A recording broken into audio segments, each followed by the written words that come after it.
Es hora de acercarnos con ansia, con profundo anhelo a la palabra de Dios, conociendo al Dios de la Biblia y conociendo su voluntad.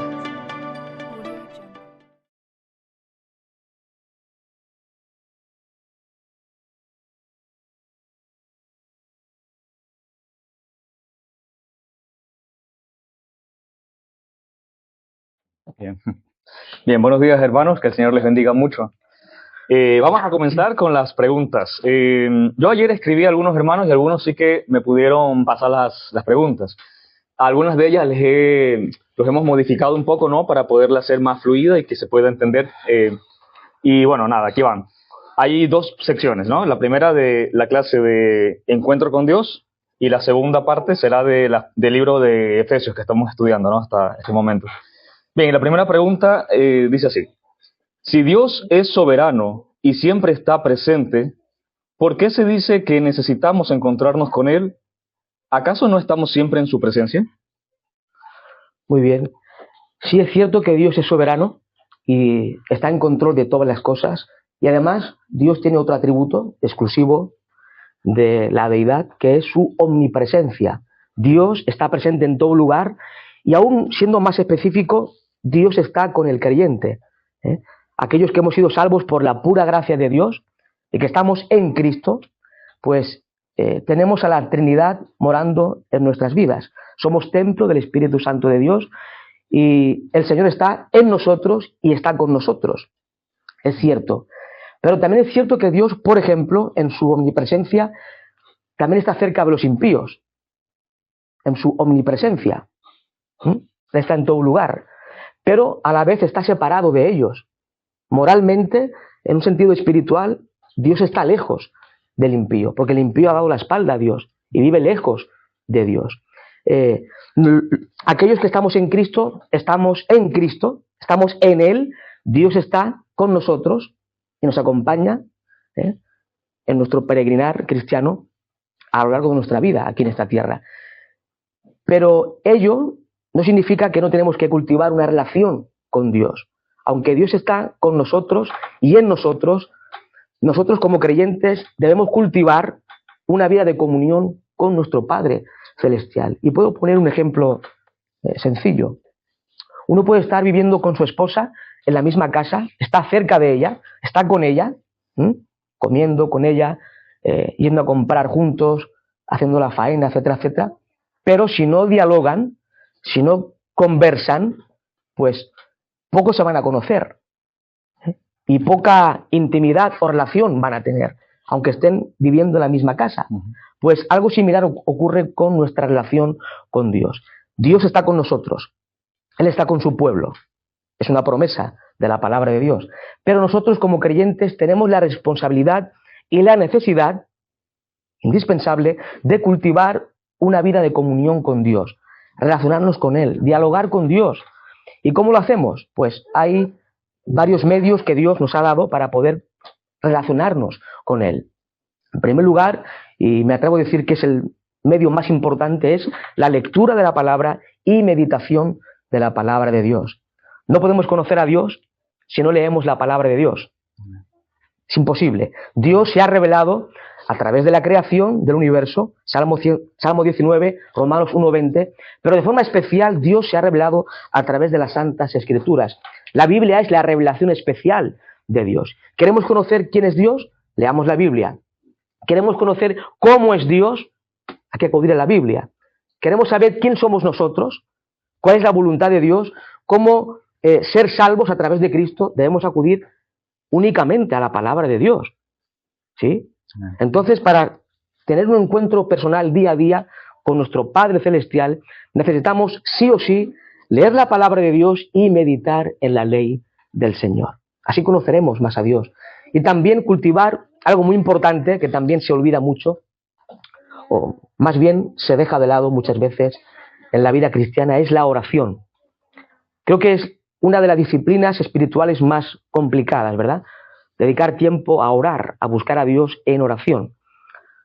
Pero también es el medio que Dios nos ha dejado, es un medio de gracia para poder cultivar una comunión personal con el Señor. Tenemos que leer la palabra, meditar la palabra, aplicar la palabra, muy importante. De nada sirve estudiar mucha teología si no vivimos conforme a la Biblia. Y también la oración, orar, buscar a Dios en oración. Es muy importante orar. Y también lo que estamos haciendo hoy, venir a congregarnos. Es un medio también que nos hace tener comunión, no solamente con los hermanos, sino también con Dios. Venimos a alabar a Dios, a dar gloria a su nombre y a escuchar su palabra. Por tanto, aunque Dios está con nosotros, en nosotros, necesitamos cultivar una relación personal con Él a través de la Biblia, la oración y a través de congregarnos también como iglesia. Amén, amén, muy bien. Bien, la siguiente pregunta es: a veces oro y siento que mis palabras son repetitivas o vacías. ¿Cómo puedo hacer que mi tiempo de oración sea un verdadero encuentro con Dios y no solo una costumbre? Creo que eso nos pasa a todos, seamos sinceros. Oramos por nuestras familias, por nuestros amigos, por la iglesia, por nuestras vidas. Pero es cierto que a veces, cuando oramos por todo esto, ya no sabemos más qué decir o qué pedir o qué hacer en nuestra oración.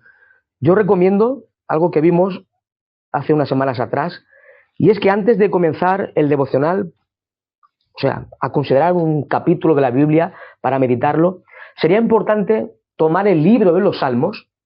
El libro de los Salmos es un tesoro de oraciones, de confesiones, de acción de gracias. Y sí que os animaría, amados hermanos, a que oremos las Escrituras, orar la Biblia. Y así, seguro, 100% estaremos orando conforme a la voluntad de Dios. Porque la voluntad de Dios está revelada en este libro, en las Escrituras. Y si leemos la Biblia, estaremos orando totalmente en la voluntad del Señor. Y a veces es cierto que se nos agotan las palabras y no sabemos qué decir más en nuestras oraciones personales. Pero si tomamos cada día un salmo o una porción de un salmo, lo leemos, lo meditamos y oramos lo que está pidiendo el salmo, pues eso va a enriquecer nuestras oraciones. Y vamos a orar por otras cosas que quizás no oramos en nuestro día a día. Y además, sin duda, estaremos orando conforme a la voluntad del Señor. Por tanto, si os quedáis a veces, todos nos quedamos a veces sin palabras en nuestras oraciones, os animo a que tomemos un salmo cada día o una porción. Hay salmos como el Salmo 119, pues que sería una locura orar todo el salmo en una mañana. Creo que no da tiempo, ¿no? Pero sí, porción por porción, leerlo, meditarlo y orarlo, orar lo que el salmista expresa. Es una forma de enriquecer nuestra oración y no quedarnos estancados en nuestras oraciones personales. Amén. Bien, esta pregunta y este bloque ya es de la serie del libro de Efesios. La primera pregunta es: Pablo habla de conocimiento del misterio de su voluntad en Efesios capítulo 1, versículo 9, ¿no? El conocimiento del misterio de su voluntad. La pregunta es: ¿qué es ese misterio y por qué es relevante para nosotros hoy? Efesios 1, 9.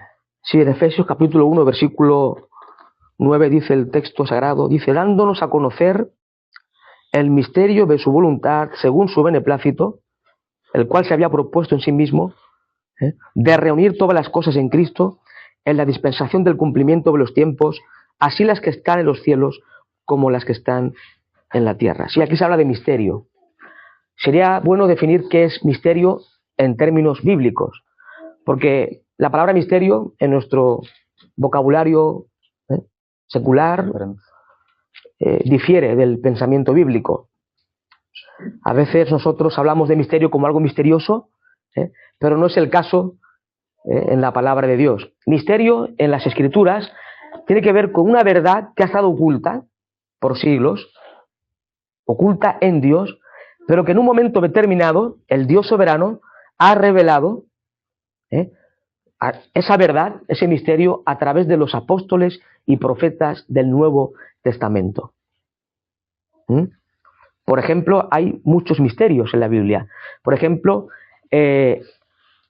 lo que nosotros creemos, el arrebatamiento de la iglesia, el traslado de la iglesia, es un misterio. no está revelado en el Antiguo Testamento. Está expresado en los escritos del Nuevo Testamento, especialmente en los escritos del apóstol San Pablo. Es cierto que en el Antiguo Testamento sí se anuncia la segunda venida de Cristo en gloria. En el Antiguo Testamento se anuncia su primera venida para morir por los pecados de su pueblo, y también se anuncia su segunda venida en gloria para aplastar a sus enemigos y establecer su reino. Pero el arrebatamiento de la Iglesia, por ejemplo, es un misterio. No está en el Antiguo Testamento, sino en los escritos del Nuevo Testamento. Y, por ejemplo, otro misterio es el que expresa el apóstol Pablo aquí en Efesios capítulo 1. Este misterio lo vamos a entender si seguimos leyendo la carta a los Efesios. Por ejemplo, en el capítulo 3, si pueden leer conmigo, capítulo 3 de la epístola a los Efesios, vamos a leer los primeros 6 versículos. Dice así la palabra de Dios. Efesios capítulo 3, versículo 1 al 6, dice así: por esta causa yo, Pablo, prisionero de Cristo Jesús por vosotros los gentiles, si es que habéis oído de la administración de la gracia de Dios que me fue dada para con vosotros, que por revelación, notar, que por revelación me fue declarado el misterio, como antes lo he escrito brevemente, en el capítulo 1, leyendo lo cual podéis entender cuál sea mi conocimiento en el misterio de Cristo. Versículo 5, misterio que en otras generaciones no se dio a conocer a los hijos de los hombres, como ahora, ¿notáis? Ahora, ¿dónde estaba? Misterio que en otras generaciones no se dio a conocer a los hijos de los hombres, como ahora revelado tal, que los gentiles, versículo 6, que los gentiles son coherederos y miembros del mismo cuerpo y copartícipes de la promesa en Cristo Jesús por medio del Evangelio. En otras palabras, el misterio que aparece en esta carta a los Efesios tiene que ver con la realidad, con la verdad de que tanto gentiles, es decir, los no judíos, gentiles como judíos, forman un solo cuerpo. Y son, dice el texto, son coherederos y miembros y copartícipes de las mismas promesas en Cristo. Es cierto que en el Antiguo Testamento sí que vemos cómo Dios salva a gentiles. Por ejemplo, Ruth era moabita, era gentil, no pertenecía al pueblo judío, sin embargo fue salva, ¿verdad? Y así vemos a muchos gentiles también como Rahab, en Josué capítulo 2. Dios a lo largo del Antiguo Testamento salvó a gentiles, ¿sí? De hecho, el pueblo de Israel tenía la misión de ser luz a las naciones que vivían alrededor de ellos. Por tanto, el misterio no es que Dios salva a gentiles. Eso no es el misterio, porque en el Antiguo Testamento Dios salvó a gentiles. El misterio es la verdad de que Dios ha hecho posible algo a través de la obra perfecta de Cristo en la cruz, de unir a dos pueblos, al pueblo gentil, nosotros somos gentiles, del pueblo judío, a los dos en un mismo cuerpo, que es la Iglesia. Amén. Eso es el misterio. La Iglesia está compuesta por judíos y gentiles, y ambos forman un solo cuerpo. No son dos cuerpos, es un solo cuerpo, y ambos pueblos son partícipes de la misma promesa en Cristo Jesús. Amén. Por tanto, el misterio creo que tiene que ver, ¿no?, tal como Pablo lo expresa en el capítulo 3, con esta verdad. Amén, muy interesante, la verdad. No lo había pensado nunca de esa manera. Pregunta 2. En Efesios capítulo 1, del 4 al 5, dice que Dios nos escogió antes de la fundación del mundo, habiéndonos predestinado para ser adoptados como hijos suyos por medio de Jesucristo. Si Dios sabía desde antes de crear el universo que habría pecado, maldad, y que muchos lo rechazarían, ¿por qué decidió crearlo de todas formas? Es una pregunta muy compleja, ¿verdad? Es una pregunta que todos, en algún momento de nuestra vida, nos hemos hecho, ¿verdad? Tenemos que partir, en primer lugar, de la premisa de que Dios es soberano, Dios es infinito en sabiduría, nosotros no. Nosotros somos pecadores, yo diría miserables pecadores, débiles y con un conocimiento muy, muy limitado. Ni siquiera podemos entender bien, en su totalidad, la palabra de Dios, porque somos pecadores. si no podemos comprender bien la palabra de Dios, muchas veces no sabemos interpretar algunos pasajes. Y hay cosas en la Biblia que no entendemos bien. ¿Cómo vamos a entender otras cosas que no están ni reveladas en la palabra de Dios?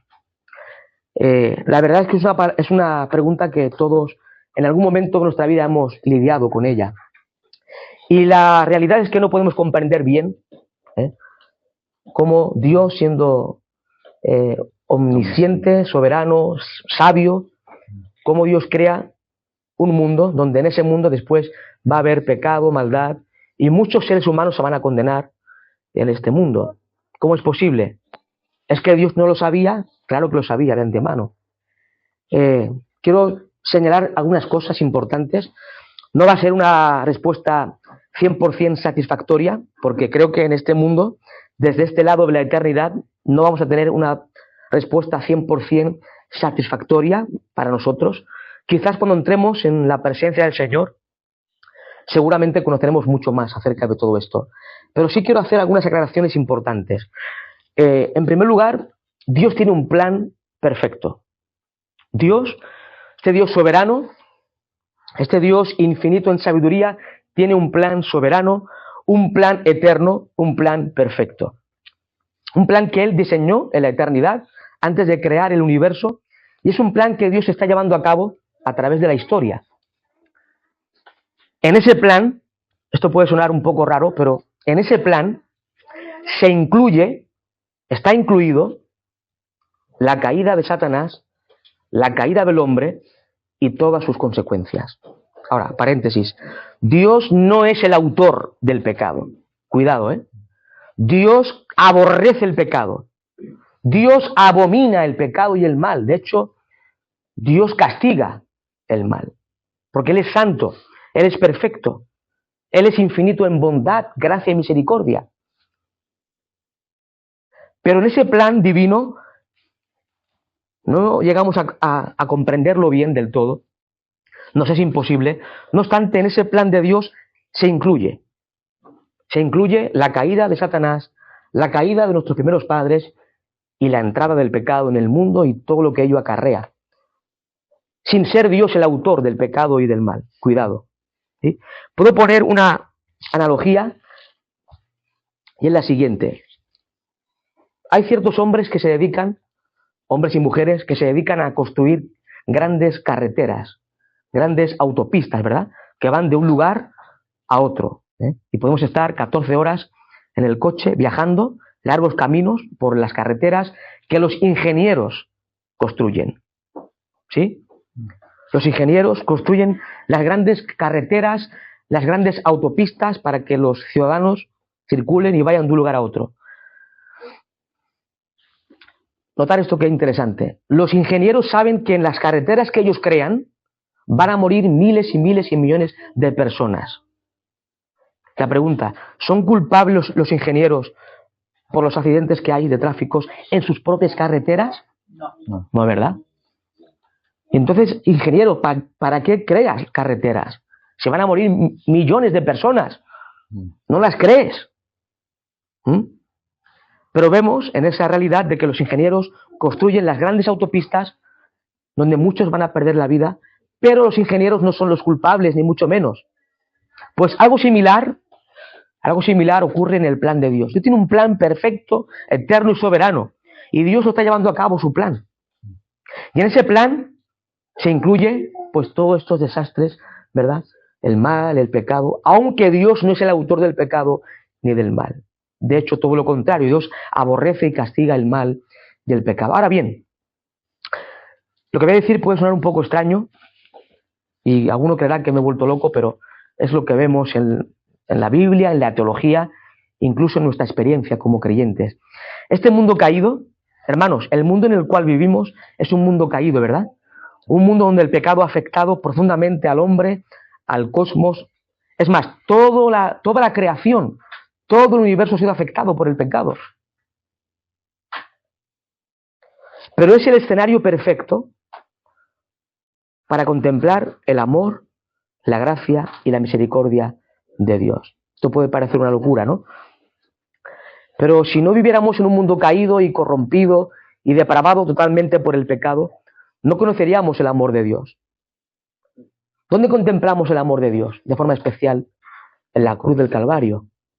Ahí vemos el amor de Dios como nunca antes en la historia de la redención. Si el hombre no cae en pecado, la muerte de Cristo en la cruz sería innecesaria. No sabríamos nada del amor infinito de Dios hacia el hombre. No conoceríamos la misericordia de Dios tampoco. Porque Dios extiende su misericordia a aquellos que están en miserias. Y podemos contemplar en este mundo lleno de miseria, de pecado y maldad, su misericordia. Por ejemplo, al salvarnos a nosotros, simples pecadores mortales, que habíamos dado la espalda a nuestro Creador. Aún así, Él ha extendido su misericordia.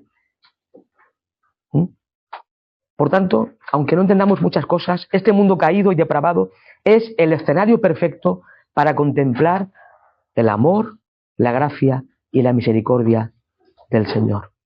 Al igual que la luna brilla, ¿no?, por la noche, ¿verdad? Si no hay oscuridad, no brillaría la luna como lo hace. Tampoco brillaría tanto el amor de Dios, su gracia y misericordia, si todo no estuviera empañado por la caída en pecado. Amén. De todas formas, todo es para su gloria.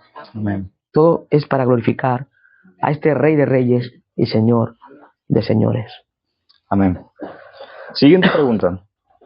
En Efesios capítulo 1, versículos del 7 al 8, leemos que en Cristo tenemos redención por su sangre, el perdón de los pecados según las riquezas de su gracia.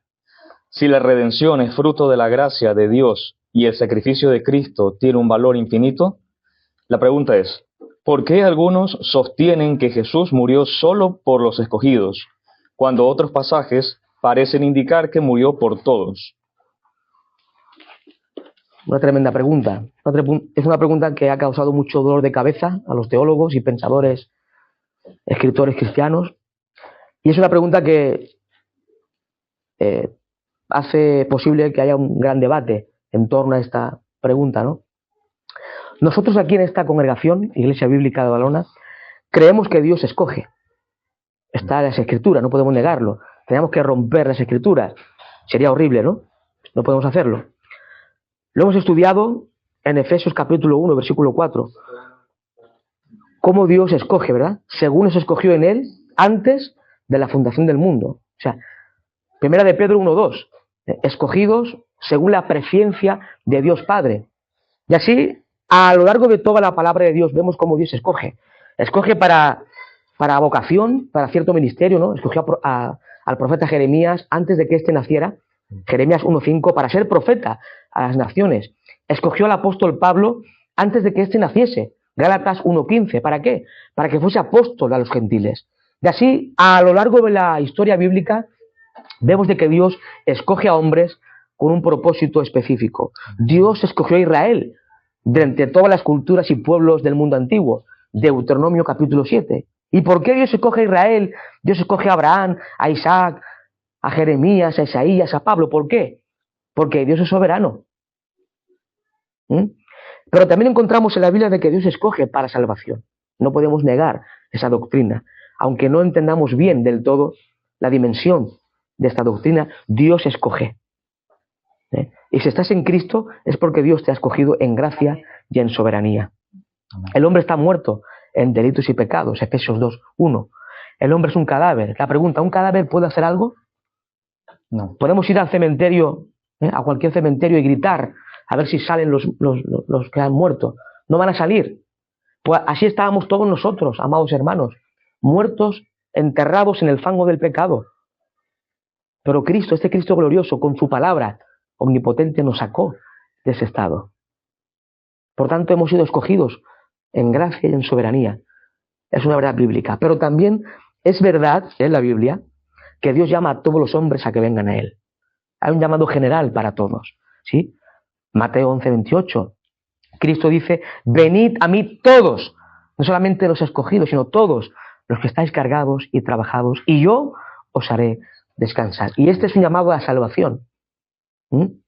Por tanto, aunque Dios escoge a ciertas personas para salvarlas, es una verdad bíblica, también es verdad que Dios llama a todos los hombres del planeta que vengan a Cristo. Y si vienen en arrepentimiento y fe, Dios los salva, los perdona y les da el regalo de la vida eterna. Ahora, es cierto que algunos teólogos, especialmente la teología reformada, clásica, sostiene de que Cristo murió en la cruz solamente por los escogidos. Bueno, yo creo que no es así. Aquí en esta iglesia enseñamos que Cristo muere por la humanidad. Juan 3:16, de tal manera amó Dios al mundo, que ha dado su Hijo unigénito, ¿no? Para que todo aquel que en él cree no se pierda, mas tenga vida eterna. La palabra mundo ahí hace referencia a los seres humanos que habitan en el planeta. Ahora, los que creen que Cristo murió solo por los escogidos interpretan la palabra mundo en Juan 3:16 como los escogidos. De tal manera amó Dios al mundo, ese mundo son los escogidos. Bueno, yo personalmente creo que no es así. De hecho, la Biblia habla mucho de que Cristo murió por todos. Os invito a abrir la Biblia, porque a veces se queda ahí la doctrina, pero hay que leer la Biblia. Bueno, Juan 3:16 todos los conocemos, ¿verdad? De tal manera amó Dios al mundo, no solamente a los escogidos o a algunos, sino a todos los seres humanos. Os invito, por ejemplo, a la primera carta de Pablo a Timoteo. Primera carta del apóstol Pablo a Timoteo, capítulo 2, el teléfono sigue apareciendo, versículos 4 y 5. Si tienen sus móviles, sí sería bueno ponerlo en silencio, amados hermanos. Primera Timoteo, capítulo 2, versículos 5 y 6. Dice así: porque hay un solo Dios y un solo mediador entre Dios y los hombres, Jesucristo hombre, el cual se dio a sí mismo en rescate, ¿por quiénes? Por todos. Por todos, de lo cual se dio testimonio a su debido tiempo. O sea, Cristo se dio en rescate en la cruz por todos, no por algunos, sino por todos. También, por ejemplo, en esta misma carta, 1 Timoteo, capítulo 4, versículo 10. Notad lo que dice el apóstol Pablo. 1 Timoteo, capítulo 4, versículo 10. Dice que por esto mismo trabajamos y sufrimos oprobios, porque esperamos en el Dios viviente, notad esto, que es el Salvador de todos los hombres, mayormente de los que creen. O sea, en un sentido general, Dios es el Salvador de todos los hombres, porque ha provisto salvación para todos los hombres. Amén. Pero es especialmente Salvador de aquellos que creen en Cristo. ¿Sí? Otro texto, aunque hay muchos más, en Primera de Juan, primera carta del apóstol San Juan, capítulo 2. Primera epístola del apóstol Juan, capítulo 2, vamos a leer los versículos 1 y 2. Dice así: hijitos míos, estas cosas os escribo para que no pequéis, y si alguno hubiere pecado, abogado tenemos para con el Padre a Jesucristo el justo. Notar ahora, versículo 2. Y Él, Cristo, es la propiciación por nuestros pecados, y no solamente por los nuestros, sino también por los de todo el mundo. Amén. Claro, los calvinistas de 5 puntos dicen que el mundo aquí se refiere a los escogidos. Bueno, nosotros diferimos. Creemos que Cristo muere en la cruz, Cristo provee salvación en la cruz para todos los seres humanos. Si bien no todos se salvan.